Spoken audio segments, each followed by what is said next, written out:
What's up, everybody, and welcome to another episode of Wrestling with Johners. This is episode 63, and today is a special AEW All Out pay-per-view review show. So I'm joined by a guest host that was one half of the double act that helped us out with AEW's inaugural pay-per-view back in May, Double or Nothing, Chris Thornton. So, Chris, welcome back to the podcast. Great to have you on board for the All Out pay-per-view. How are you?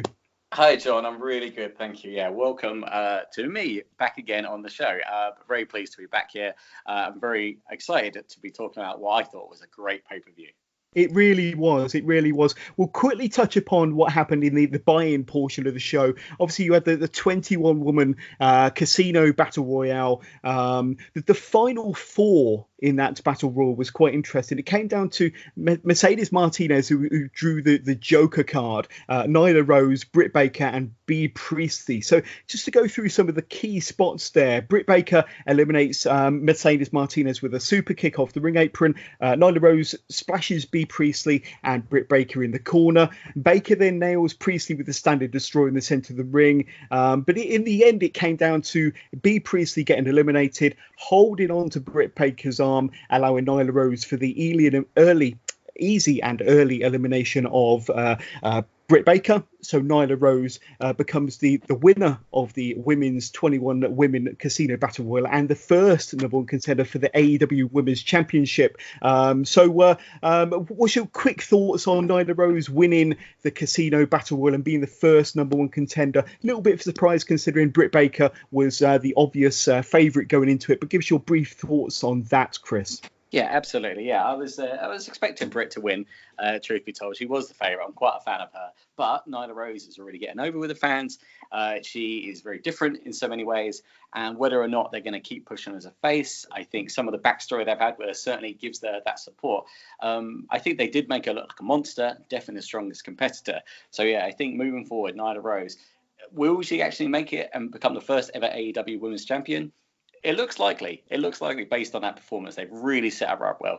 Bit of a surprise. Great to see some of the old faces in there, Jazz, ODB. But in terms of the winner itself, Nyla Rose, yeah, spot on, I think. I think they've gone with the right choice there.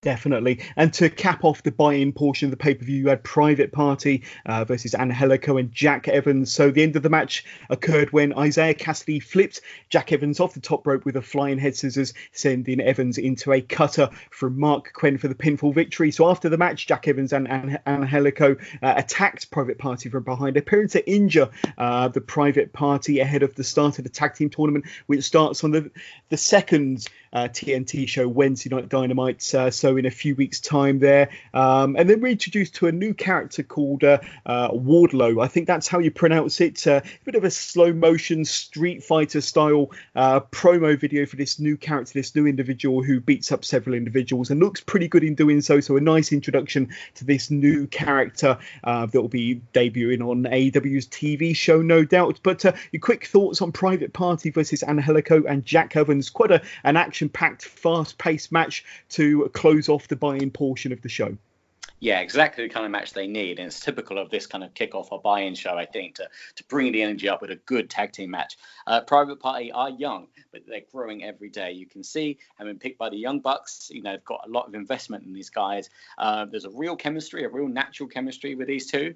And yeah, I do think they're going to be future stars there. Whether or not this injury is kind of kayfabe and they keep pushing that and they're not in the tournament, we'll see. It's good to see a heel turn. I think we need some more heel turns.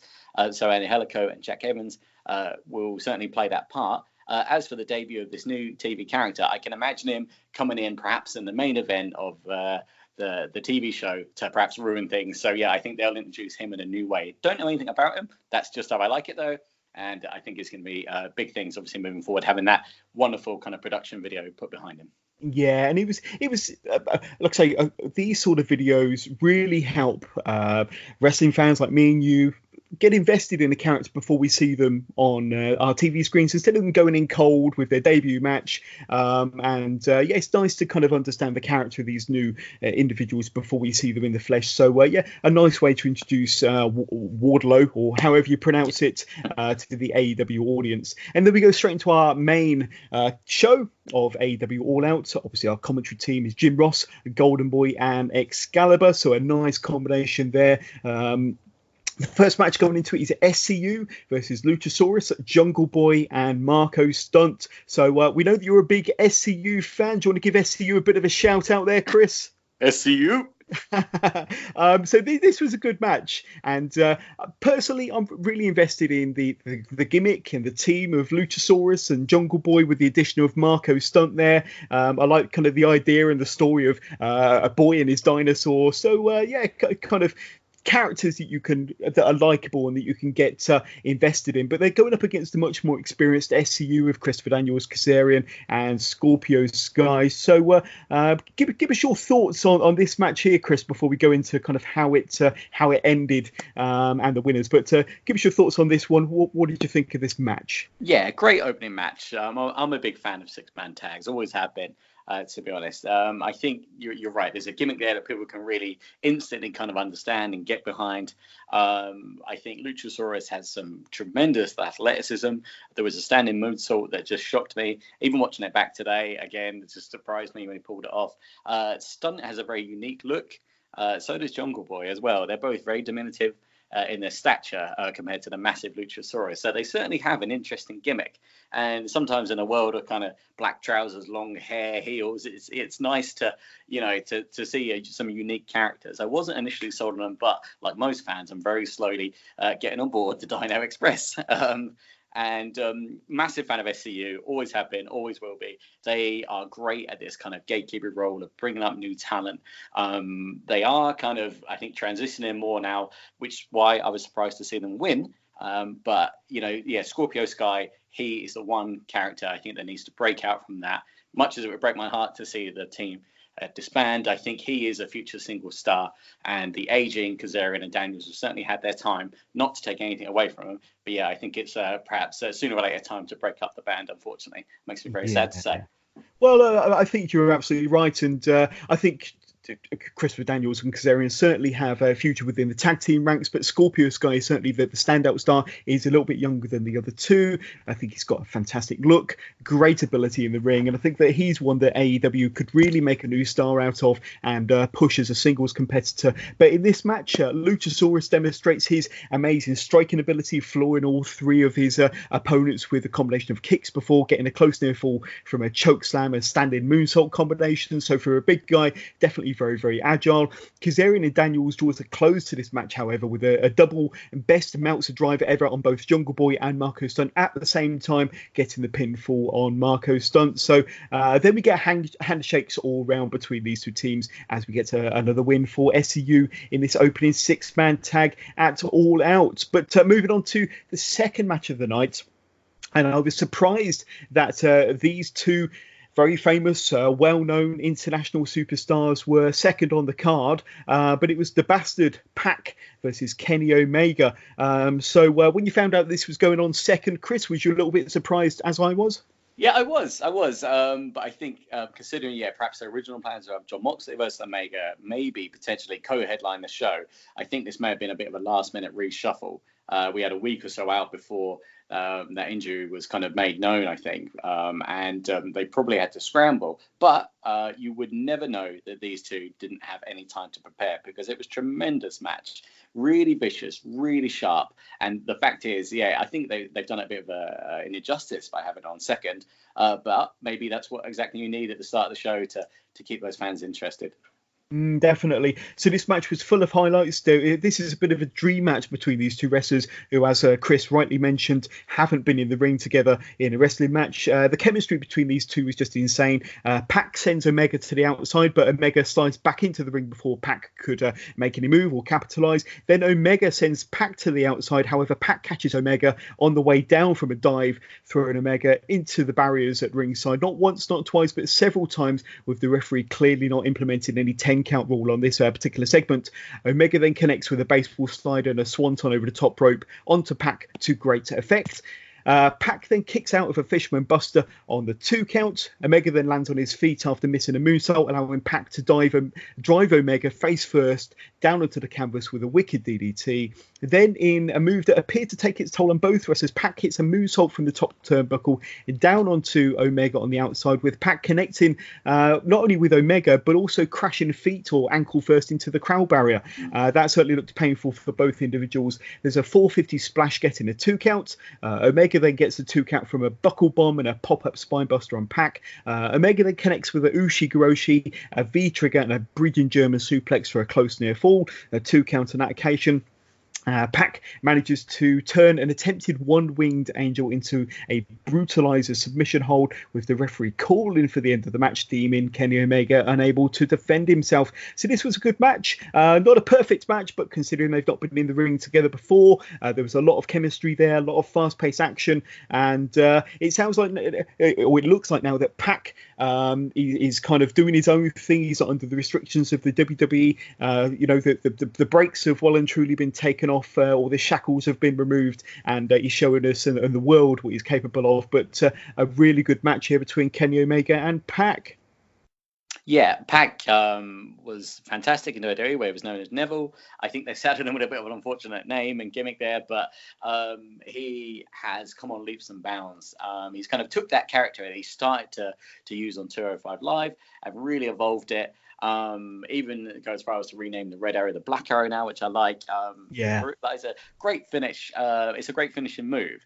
I think the fact they reversed the one-winged angel, which is a move that's always been really well protected, into that, does give Omega a little bit of kind of get-out cause there. But as an Omega fan, I was disappointed to see him lose. He's now 2 for 2 on AEW pay-per-view. Not exactly what you'd call star booking, but again, he's permanently over, I think, these fans. That won't damage him too much moving forward. Would he have lost against Jon Moxley, the original opponent?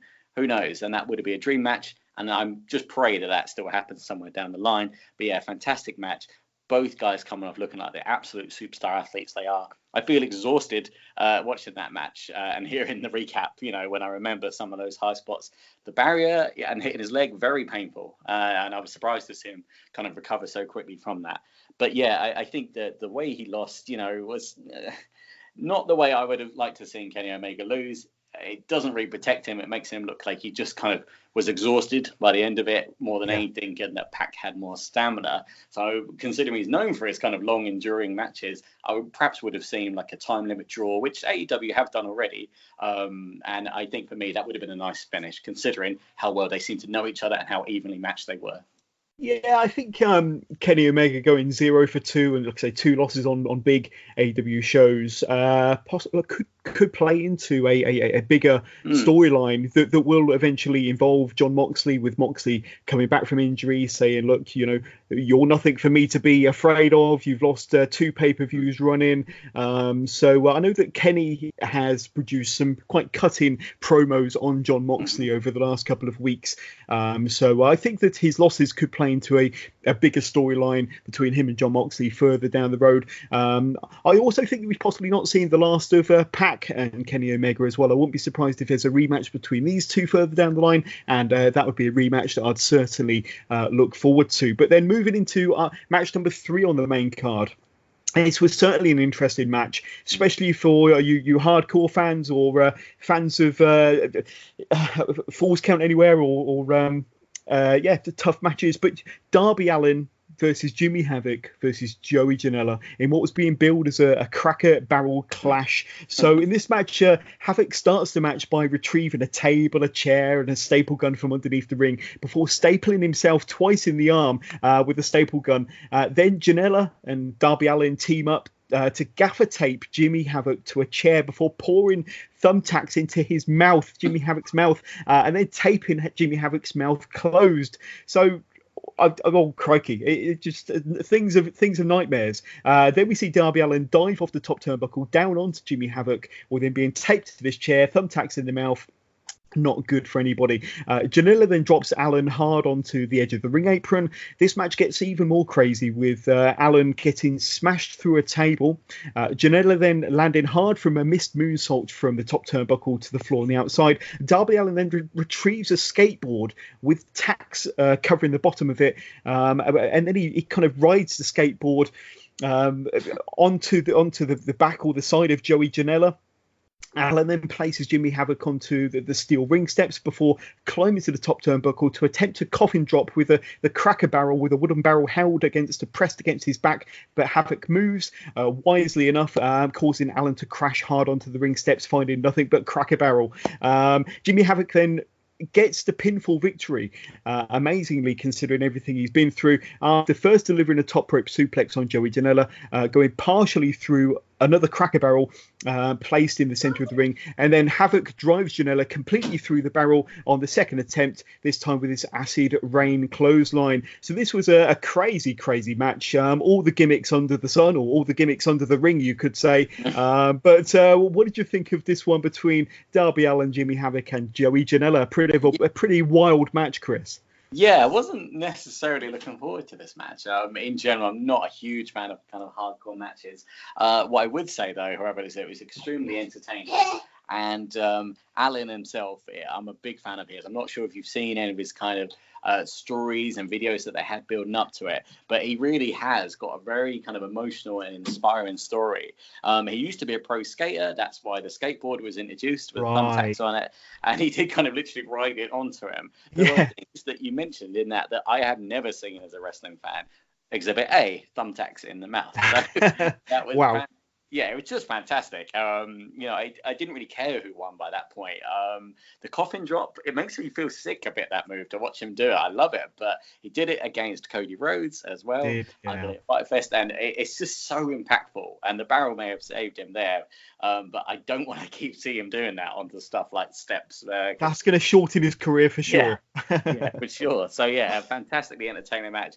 Janela is definitely over. His match with Jon Moxley was very good, I thought. Jimmy Havoc, he needs no introduction, really. Some fantastic original spots, and I think they took some that could have been very trashy, but actually had a lot of innovation in there. And it's so nice to just see the occasional gimmick match. There was only one ladder match in this and one hardcore match, and I think if they keep to that, I think that's absolutely key. We all know what happened with WWE when they ended up having like 4 Hell in a Cell matches on one pay-per-view, that it's not great. So in my mind, a little bit less is more, and a few more like that wouldn't go amiss. Fantastic. But moving on to the next match. Now, this is a match that Ash Crawford would be a big fan of, because I know that he's a big fan of the Dark Order. But Grayson and Evil Ono, the Dark Order, going up against Chucky T and Trent Beretta, the best friends. And the winner of this match, there is a stipulation, the winner of this match gets a bye in the first round of the tag team tournament, which commences on the 9th of October, of course. So in this match, the Dark Order get a close near fall from an enziguri brainbuster combination on Trent Beretta. Chucky T then hits a standing sliced bread on Evil Ono before nailing a somersault senton over the top rope onto both of his heel opponents. There's several near falls for the best friends in this match, but it's the Dark Order who get the next near fall with a cannibal senton from Evil Ono onto Beretta after a lazy cover. If I'm being honest with you, he could have done a bit more there with the cover. There's another close near fall from the Order after some excellent double team action. And then Chucky T delivers, and I think he calls it an awful waffle for a 2 count. It's quite a unique name there. We then have some action on the outside of the ring with the Minions getting involved, throwing Taylor into the steel ring steps. The match comes to an end with the Dark Order nailing their, I think they call it fatality finisher on Beretta after a very good back and forth tag match, all in all, with plenty of great action for both teams. The lights then go out in the arena, much like we saw at Double or Nothing, with the Minions appearing and the Dark Order attacking whoever was in the ring back then. But then when the lights came back on, we saw Orange Cassidy in the ring. So the most relaxed professional wrestler in the whole world. And with his hands still tucked firmly into his pockets, Cassidy performs a dive through the ropes onto the Dark Order and the Minions on the outside, saving Chucky T and Trent Beretta from being carried away, bringing together together, kind of an alliance between the three, the best friends and Orange Cassidy. And Orange Cassidy's hands didn't leave his pockets once, Chris. So quite impressive. Does that make him the best or the worst professional wrestler in the world? I don't know. But I'd love to know your thoughts on this tag match and kind of the closing segment with the appearance of Orange Cassidy. Of course, yeah. I mean, this was the third tag match out of 4 over the night. So I mentioned this before. It can get a bit overkill sometimes, with these spectacular spots match. They're great, but yeah, sometimes you can see a little too much. I think, to be honest, I wasn't particularly looking forward to this match. Sorry, Ash. But at the same time, the Dark Order again have an interesting gimmick. They bring something a little bit different. I do like their fatality finisher, I should say. Yeah. But yeah, a good match, quite solid. It's good that they have the kind of tag team tournament to keep referring to give it a bit of variance compared to the other matches, I guess, to give it some stipulation. I need to talk about Orange Cassidy. Love the guy. Yeah, I think that's a real interesting gimmick. It's very unique. I didn't realize how short he was, though, until he stood in the middle of the kind of best friend sandwich after they hugged him. He's quite small, but at the same time, I don't know a lot about him, but what I've seen so far, it's made me laugh like more than once. And at the end of the day, as a cynical old wrestling fan, anything new like that can make me chuckle, I think it's worth a shot. So, good on the Dark Order. I think they'll make, again, good heel opponents. This is what we need for someone like Private Party. I'd like to see them two go up against each other. But yeah, moving forward, we'll see about the best friends. I do worry they'll get lost in the shuffle a bit. They're very talented, but yeah, in a whole company of very talented tag teams, it's going to be interesting to see who can genuinely kind of rise to the top and remain stars once the kind of Young Bucks naturally, I think, wind down and retire. Because right now, between them, and we'll get to this, but the Lucha Bros, there's no one better. Okay, yeah, some good points there. But then we get to our Joshi match for the evening. Now, for those of you that listen to the Double or Nothing review, you know that I am probably more than likely going to butcher the names of these Japanese competitors. But I know Rihu versus Haraku Shida. How did I do there, Chris? Was that okay? Better than me. I tried to actually phonetically spell that out on my pad, so I'd make sure I get that right. So well done. So I'm just going to refer to Shida and Riho. I can manage that. But this was actually announced prior to the show as being another number one contenders match. So the winner of this will go up against Nyla Rose, who won the women's Casino Battle Royal in the buy-in portion of the pay-per-view on the very first TNT Wednesday Night Dynamite, so in a few weeks' time. So one interesting fact given to us by the commentary team of JR and Excalibur is that Rihu is a 13-year professional wrestler, or veteran, you could say. But when you factor in the fact that she's only 22 years of age, meant that she started training or started wrestling at the age of 9. So quite astonishing, to be honest with you. So these two were on the same side in the 6-woman Joshi tag match back in May, Double or Nothing. But in this match, Rihu hits a hanging double stomp, a running Meteora, which got a 2 count. Rihu then gets up to the top and misses a double stomp of her own, but Shida counters into a backbreaker and then gets a great near fall. Shida then goes for a slam, but Ryu cradles her for a 2 count, and then Ryu counters into a tilt to the world into a cradle for the win. So Ryu defeated Shida, Haraku Shida, after 13 minutes by pinfall, and it's going to be Ryu who goes on to face Nyla Rose for the AEW Women's World Championship. So give us your brief thoughts on this Joshi match, number one contenders match, Chris. I think one thing that AEW is doing very well, actually, is offering, perhaps apart from the tag matches, quite a bit of variety. So if you compare this to something like the hardcore match or the ladder match, it's certainly very different. And Riho has looked like a star from the start. You mentioned her age, which I was going to mention, just incredible to see that. And I think setting her up against Nyla Rose, who Riho actually did pin Rose at Fyter Fest, so it gives a natural kind of spark to that feud. Yeah, good point.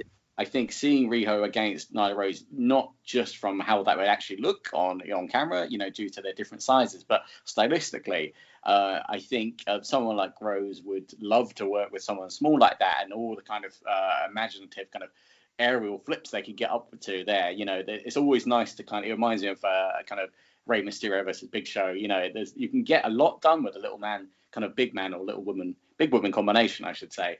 So yeah, I think stylistically that's going to be very good. This match itself was fine. I didn't think it was particularly special.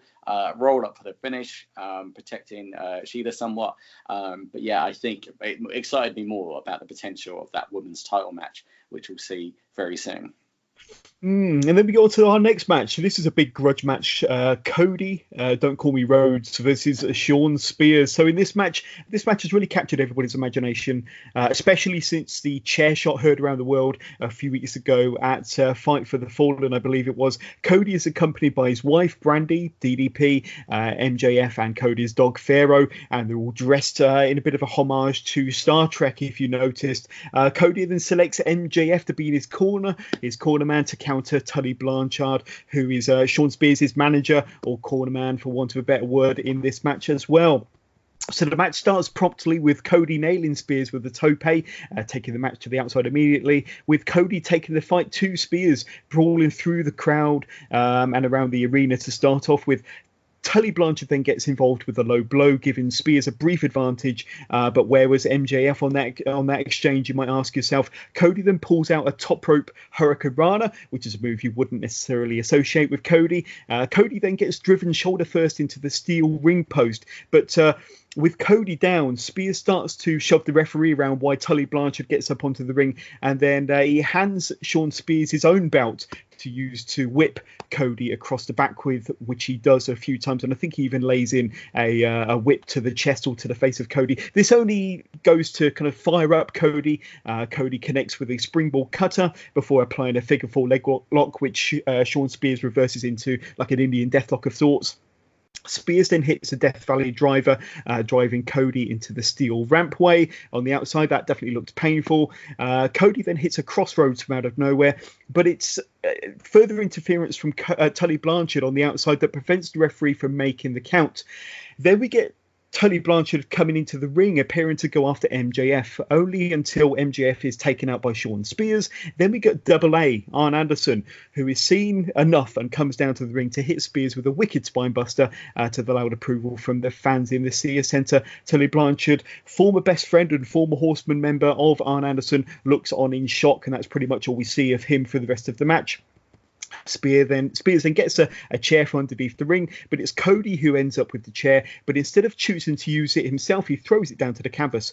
Spears then grabs the chair, but with Cody not missing a beat, he hits Spears with a disaster kick, and the chair goes into Shawn Spears, smashing the chair into his face. Cody then connects with a crossroads, grabbing the leg, and then getting the 1-2-3 in the pinfall victory against Shawn Spears. So we then get a tease of a bit of a heel turn from MJF on Cody. However, MJF and Cody hug in the center of the ring, so I'm sure there's further development to be had between those two as Cody celebrates the win over Shawn Spears. So Chris, there is more booking in this match you'll find on an average episode of Monday Night Raw, but what did it work for you? The fans certainly enjoyed it. Did you?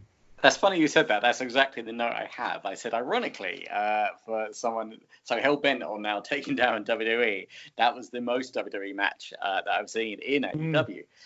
Yeah, Cody really should feel a little bit guilty for using some of the old tricks. I wouldn't necessarily say it was overbooked, but it was very close to being that way.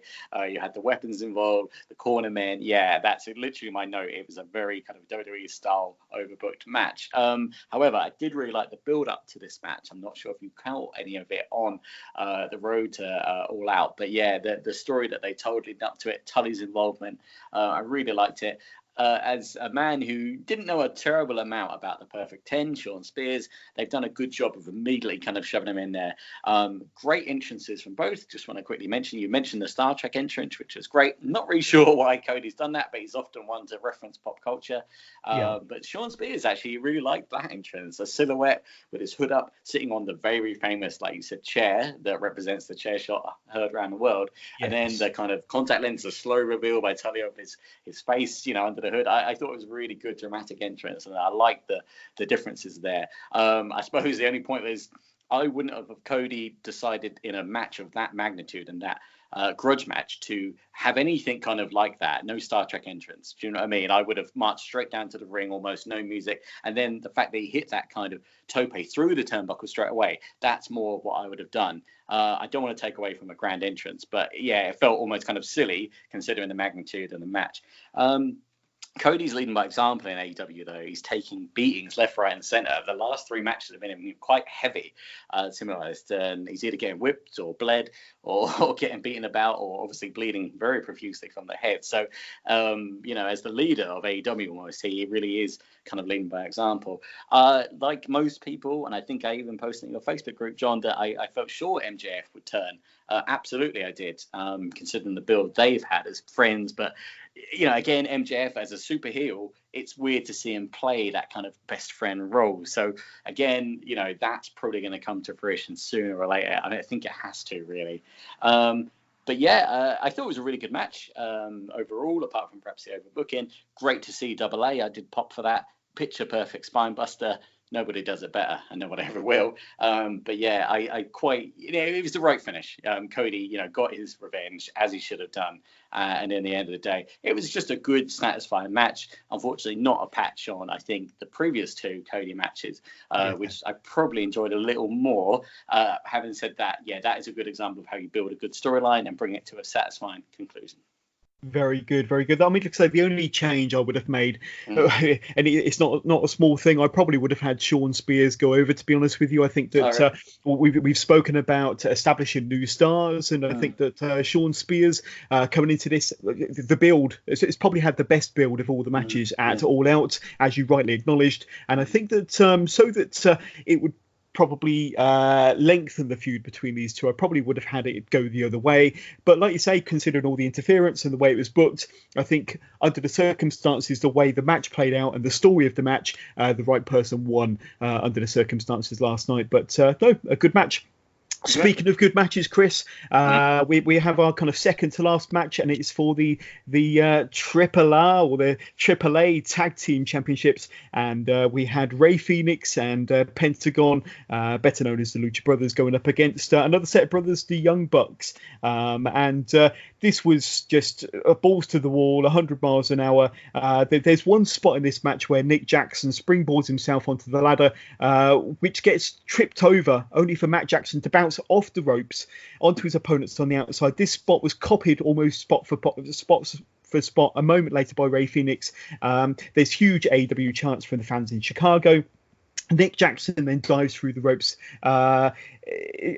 dives through the ladder inside the ring onto his opponent on the outside, which was a pretty awesome spot there. Then with the ladder and a table set up inside the ring, Penta hits a Canadian Destroyer on Matt Jackson off the top of the ladder through the table down below, and that was a crazy move. I've never seen anything like that before. There's a double ladder / double table dive on the outside. So there was 2 ladders on the outside. You had, I think, Nick Jackson and one of the Lucha Brothers on the ring apron, and they get kind of dived through the ropes onto the table.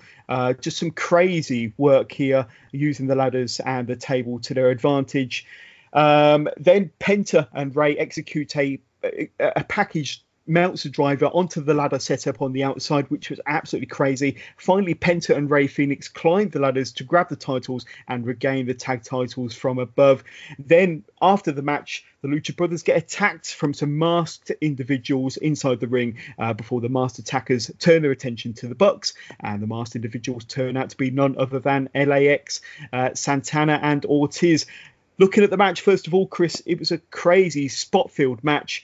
Where I don't know how the individuals weren't hospitalized after this one. They did take some crazy bumps off the ladders, some crazy bumps on the ladders and through the tables.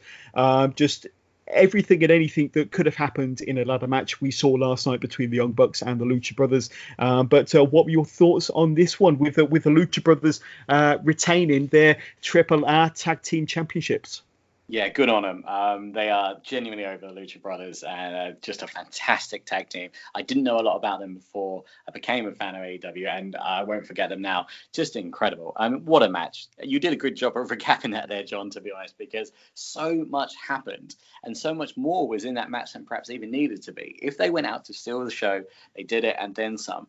I genuinely could. There was a chant of Fight Forever, and I couldn't not support that view more. I genuinely could watch these teams go at each other forevermore. There was concern about Phoenix beforehand and a leg injury. Yeah, exactly. That was disgusting. You wouldn't know it. I was rewatching some of the match from Fyter Fest, and the kicks are so vicious and so innovative. There's a spot where Phoenix almost kind of runs up the turnbuckle, twirls in midair, and almost gives a real kind of backwards heel kick, and it's just phenomenal. There was it's difficult to actually recap everything that happened because it was so much, but there was a flipping kind of pile driver off the ladder. There was a moment where Nick Jackson kind of leapt off the ladder onto the outside. As if that wasn't enough, he turned it into a flare as well and kind of turned in midair. It's just genuinely difficult to describe this match in any detail that gives it justice. I think everyone listening should generally go watch this match because it is shocking how good it is and how many stunts were in there. And adding LAX to the kind of post-match was great. I haven't seen a lot of them since TNA. It's a different team. It's not the original Conan, Homicide. It's not those guys. But yeah, it is a continuation of that group that originated in TNA. And yeah, I've just kind of underlined again of Lucha Brothers stars. Considering how over the Young Bucks are, and what big fan I am of them, it took a lot for me to kind of get behind the Lucha Brothers more. And I ended up hoping they would win, and they did. I'm just exhausted thinking about it. It was a truly spectacular match, and I felt bad for whoever was going on next, and we all know who that was. Yeah, so it was a hell of a match, and I think it went about 25 minutes and pretty much gave you everything that you would expect or hope to see from a ladder match and more. But moving on to our main events. So this is for the first ever match for the AEW World Championship, and it features Chris Jericho, who of course won his match against Kenny Omega in the main event of Double or Nothing to qualify as the number one contender for this match, versus Adam Page, the Hangman, who of course won the 21-man Casino Battle Royal at Double or Nothing to earn his spot in the World Championship match. But going through some of the key spots in this match, there's a suicide dive from Hangman sending Jericho hard into the barricade at ringside, almost from the off there. Hangman then attempts a running shooter's press off the ring apron, only to be caught by Chris Jericho as he counters with a code breaker on the floor. And with Page just making it back to the ring to beat the referee's 10 counts after that move, Jericho launches Page off the ring apron again hard into the barricade, possibly damaging Adam Page's elbow, which plays a part in the rest of the match. We are reminded that in AEW championships can change hands on a count out or a submission. So that's quite a refreshing rule change there, which they did play up quite a bit in points during this match. Jericho continues to break down Adam Page, paying particular attention to his injured arm. Page manages to get 2 counts from a successful running shooter's press this time round. Adam Page floors Jericho with a discus punch to the eye, with Jericho appearing to be bleeding from just above his eye. And this is, of course, very reminiscent of what Jericho did to Page after busting him open after his match with Kip Sabian at Fight for the Fallen with that code breaker. Page then nails Jericho with an avalanche neckbreaker from the top turnbuckle for a 2 count. Page then connects with his buckshot lariat, but Jericho rolls through on the Deadeye, transitioning into a Walls of Jericho.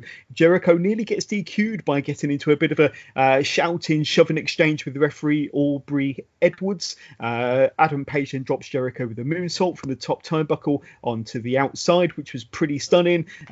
Page then goes for his buckshot lariat again, only to be caught by a code breaker from Jericho for a close near fall from Chris Jericho. Then, with Page about to go for another discus lariat, Chris Jericho then delivers his Judas effect rolling back elbow to drop his opponent before Jericho hooks the leg and gets the 1-2-3 pinfall victory to become the first ever AEW World Champion. So this was a really good match. Great way to cap off the show. I must admit the fans were a little bit quiet during portions of this match, so maybe that's an indication that it was quite a long show all in all. But The match went 25 minutes, and as I predicted in the preview show, and I think a lot of people predicted, we've got a heel as AEW's first world champion, but Chris Jericho is that champion. What were your thoughts on this match, Chris? Yeah, it was a really good match. I think there was naturally a bit of burnout by this point. It was a long show. It came after, arguably, the match of the night with the Young Bucks and Lucha Brothers, so I can't blame anyone for being a little bit deflated after that. You've kind of, you've pretty much done the recap there. I will just talk about, that moonsault into a code breaker, which looked vicious as hell. It was really it looked ugly almost, and I preferred that. I didn't, I liked the way it didn't look that clean, to be honest. Let's talk about what they've done there as a booking decision. I think it was a shock to me. I would have liked to have seen, like the majority of people, I think, Hangman Page win. But I've had some time to reflect on this overnight, and I think maybe they have gone with the right call there. Ultimately, you can have Hangman chasing Jericho now, and Jericho can do everything in his power as a heel to defend that belt, and he can be very entertaining when he's trying to get away with murder. It's nice to, quick note about the refs, as you mentioned, it's nice to see them have a bit of power and a bit of authority. Actually, it's the second time of the night where a referee had kind of stood up to the talent, and I like that. I like the threat of a title loss through DQ or count out as well, as you mentioned. So it was a good match. As promised, he rode in on a horse, Adam Page. That was some cowboy shit. I was very pleased to see that personally. Jericho, as per usual, consummate entertainer. It reminded me a little of his match with Omega, some of the kind of heel-like tactics he was pulling out. But yeah, I mean, it was a good, solid match, and I think it was better than the Omega Jericho match. It felt more up Jericho's alley. I think he had more control over it. Perhaps he didn't feel the pressure so much, or perhaps as Hangman was a younger talent, he felt he had to lead the match a little more. But he definitely, to me, seemed kind of more relaxed and definitely in his field. It's all about, I think, who they've chosen to go with there. Even though I can see it makes a lot of sense, and perhaps it's something they kind of almost owe to Jericho, as he's helped, bring up the image of AEW so much. But do you want, as a casual fan, the face of AEW to be, no disrespect to him, but kind of old and haggard looking, or would you like someone like Hangman Page? I don't know what you think about this, John, but moving aside from the fact that we can continue the story going into the TV show, do you think, it's the right call? I absolutely think it's the right call. I mean, besides the fact that Chris Jericho's got more of a dad bod than I have at the moment, and what he did is he's kind of flexed to the camera. He probably would have done himself favours if he hadn't done that, to be honest with you. But I think it is the right call. And as I explained in the preview show, I think having somebody of the name value and somebody that can carry off the heel persona, the heel gimmick, as well as Chris Jericho does. And I think that Chris Jericho, even to this day, with what he's doing in AEW, is the best heel in the business, without a shadow of a doubt. So I think he's definitely the best person to hold the title. It opens up the story so that there's going to be baby faces involved, possibly Omega or a Hangman Page chasing for the title. And I think that when you've got a world championship, it's always better being on a heel, so that you have that natural storyline of a babyface chasing for the title, which always is more intriguing for the fans, and builds to better storylines and bigger ratings and all that. But I think it's especially... Chris Jericho is the biggest name they have, and I think that if that is the case, and if he is the biggest name they have and the best heel in the business, then the title rightfully belongs to him. So I think that now we look forward to the chase with the TNT show, Wednesday Night Dynamite, starting in a few weeks' time, and that chase is going to be, I think, on one of the first weeks, Chris Jericho is going to be defending the championship, so it'll be interesting to see who he defends it against, whether it be a rematch against Hangman Page or a rematch against Kenny Omega from Double or Nothing. But I think it's the right choice, and I think that it might not be necessarily the popular choice, but I think from a business perspective, it's the right thing to do, and it's got people talking as well. And like I say, it does lead to that babyface chase, which will add to better TV in the future. So yes, I'm definitely all in for this move of putting the belt on Chris Jericho. But all in all, I thought All Out definitely delivered. I mean, certainly highlights as far as I'm concerned. That main event certainly stands out. I did enjoy the Cody Rhodes versus Shawn Spears match. I think it was slightly overproduced to a certain degree, and I would have liked a slightly different outcome. But that's just my personal opinion. Match of the night has to go to the Lucha Brothers versus the Young Bucks. If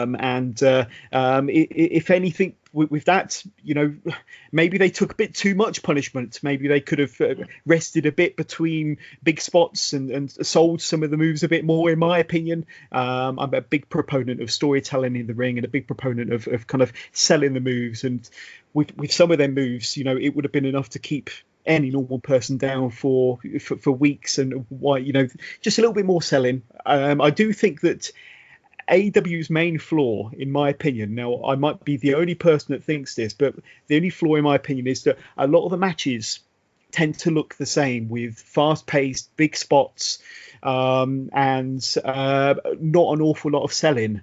So what would you say to that argument, Chris? Yeah, I hate, as a big fan, I hate to kind of agree with you, but I made the point earlier about perhaps maybe too many tag matches, 4 in a night perhaps. And I think, those matches are particularly guilty of running through a lot of high spots and very little selling. And you're right, when I look back, to some of my favourite matches in the last pay-per-views, it's the slower ones, it's ones that do feature talents like Cody Rhodes who know how to sell and know how to build a story. I take that criticism on, and I think they do probably too. I think in terms of producing that highlight reel footage, that's perhaps the world we live in now, to build it up. But I think, as long as they can keep a rough balance between the matches, it wouldn't be too much of a problem. But I think they need to cut back just a little on some of those tag matches feeling quite similar. As I said, the time we got to that Dark Order match, even I was a little bit spent, and it was only the innovation in the kind of Lucha Brothers Bucks match that kind of got me really excited again about it. But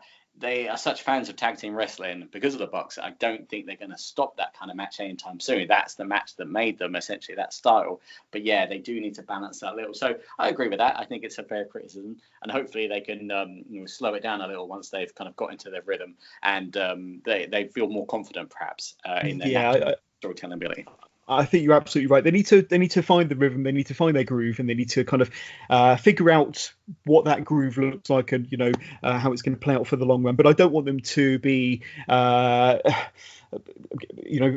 saddled with the gimmick of being the Spotfest company, or the company that doesn't tell stories in the ring. And like I say, they did it so well when Cody and Dustin went at it at Double or Nothing, to the point where I still think that's one of the best matches of the year, and certainly the best match that those two individuals have ever had. But all in all, definitely a thumbs up show from me. I'm sure it's a thumbs up show from yourself as well, Chris. Yeah, if this is going to be their kind of almost WrestleMania, I can see an All Out happening at Chicago perhaps every year, or maybe a different venue. Then it didn't underdeliver. I think the fact that they had to replace one of the main events, and arguably one of the most anticipated ones, with Moxley versus Omega, I think full credit to them for that, really, because that was a big disappointment.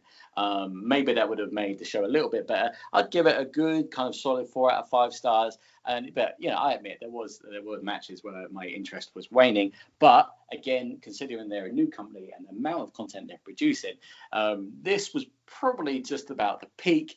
Maybe Double or Nothing was just behind. Good point. So, I mean, as we move forward, we've got Wednesday Night Dynamite starting in a few weeks' time from the 2nd of October. That's going to be their new weekly show. There was a talk, I think it might have been on this show, or possibly I've heard rumours on the internet of being another pay-per-view happening in November. So there's lots of AEW content to look forward to. But Chris, that draws a close to this AEW All Out pay-per-view review. So thank you so much for being a part of this podcast. I really appreciate it. I can't wait to get you on to talk more AEW in the future.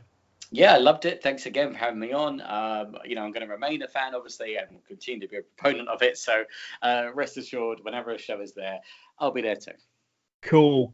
So we'll be back again on Friday of this week coming, where we'll be doing our usual recap of NXT and NXT UK, and I'll be joined by guest host from previous podcast, Dan Grantham. Chris, just coming back to you briefly, have you got any social media that if any of our listeners want to reach out to, where can they find you on Instagram or Twitter? Yeah. Do you want to throw out a few plugs? Yeah, absolutely. Thank you. Yeah, they can find me on Instagram at GrizzyT5. That's CHRIZZYT5 at Instagram. And Twitter is at ctofa82. If you like talking about Arsenal Football Club, who are currently losing to Spurs, I might add, if you like talking about wrestling, if you like talking about The Simpsons, then I'm sure you'll find plenty to enjoy on those channels.